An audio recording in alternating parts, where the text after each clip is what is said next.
just how safe you are. As I look at it, the Eagles have the number 6 overall pick, meaning this. They could have drafted Kyle Pitts, a generational talent at tight end, or they could have drafted Jamar Chase. Now, y'all might not remember the name Jamar Chase because we have such recent memories, or rather, we have terrible short-term memories as a collective society. But remember, Jamar Chase was the best receiver on that national champion LSU team. Now, that same team produced a receiver by the name of Justin Jefferson, who was in talks for winning Rookie of the Year, who broke Randy Moss's records. That's the Jamar Chase that the Eagles have now sacrificed the opportunity to draft by trading back. So, Philly, Eagles, if y'all was really trying to do a service to your quarterback, Jalen Hurts, why in the world would you move out of the top 10, move out of safety and security and being able to draft a generational talent to now maybe you can draft a really game-changing type of player at 12, or maybe you can't?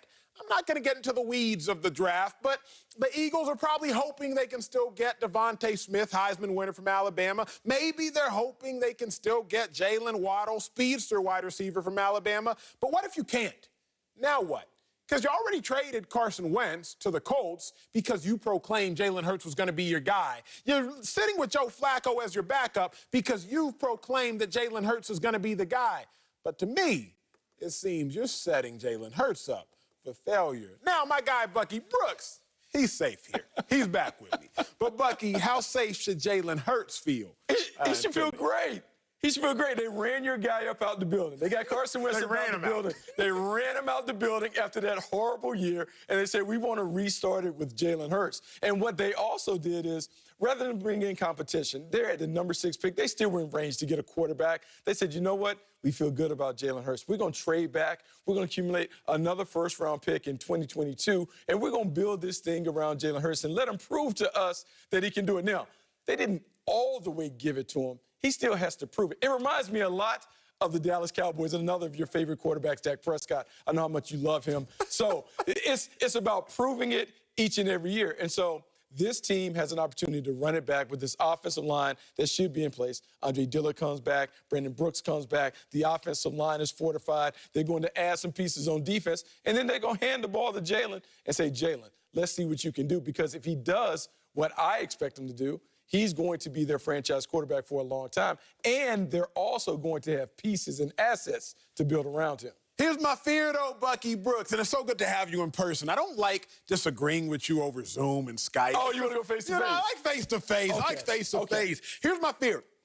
In the NFL, it is impossible to win if you have an insurance policy. What do I mean by that? Let's start with the Eagles' insurance policy. The Eagles now have the potential of having 3 first-round picks next year. Remember what the Niners did just 3 days ago, used 3 first-round picks to move up so that they can draft a quarterback.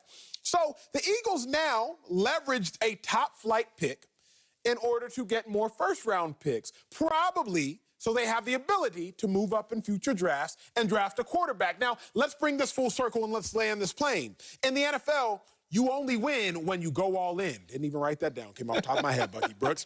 The Bucks, they went all in with Tom Brady. No risk it, no biscuit. They won the Super Bowl. The Chiefs, they went all in with Patrick Mahomes that second year. Alex Smith, appreciate your services, but thank you. We're going to ride with Patrick Mahomes. They went all in. Who didn't go all in? The Packers. They didn't go all in on Aaron Rodgers. Instead, used the first-round pick to draft Jordan Love. Now, if we remember, the Packers were a 3rd and 8 away from being in the Super Bowl this year. If you were only 1 play away, I would have to assume you were probably only 1 player away. So you only win when you go all in. The Eagles are not going all in on Jalen Hurts. They have a contingency plan. It's as if they said, you know what? Oh, it's all good. We don't have to sign a prenup. But then they signed a prenup and gave it to the lawyers and have a contingency plan in the event it doesn't work out. This prenup is very simple. Oh, let me get some more first-round picks, Bucky Brooks. So in my opinion, in my experience, based off analysis and analytics, you can only win if you go all in. The Eagles are not going all in on Jalen Hurts, and I think they're setting him up for failure. I actually like that. I just learned something. You can only win if you go all in. And so I feel like the Eagles did that because they got Carson Wentz out of there, and they handed it to Jalen Hurts. To me, this is simple. This is like going, because you spend time with the Eagles, so I'm sure you understand about cheesesteaks, right? No doubt. And so what you do is you're standing at the thing, and they're asking you, how do you want it? With whiz or without?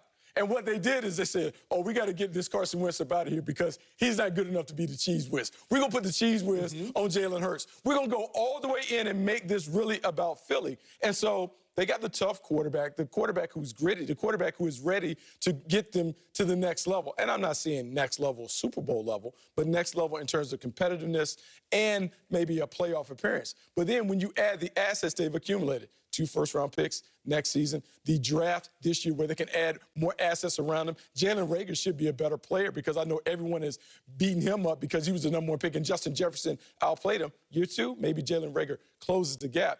They still have a team that can win, and we saw with Nick Sirianni coming in, a new offense around an established quarterback that we know who's the quarterback. Jalen Hurts, I think Philly is in a great situation because they went all in. Jalen Hurts. But the problem is what you're saying is being undermined by what they're doing. What I mean by that?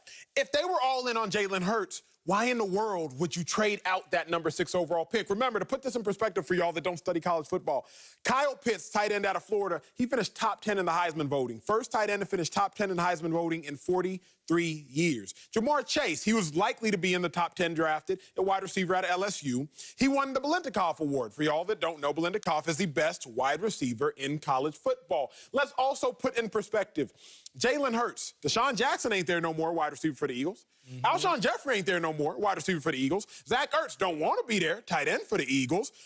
Who else do we have that is gone? So all you have left now is really Jalen Reagor and Dallas Goedert. Dallas Goedert, tight end, missed about 5 or 6 games last year. Jalen Reagor completely underwhelmed as the Eagles' first-round pick last year. So if the Eagles are truly all in on Jalen Hurts, and the only way I think that they can actually have success is if they are truly all in, then why did they move out of that #6 overall?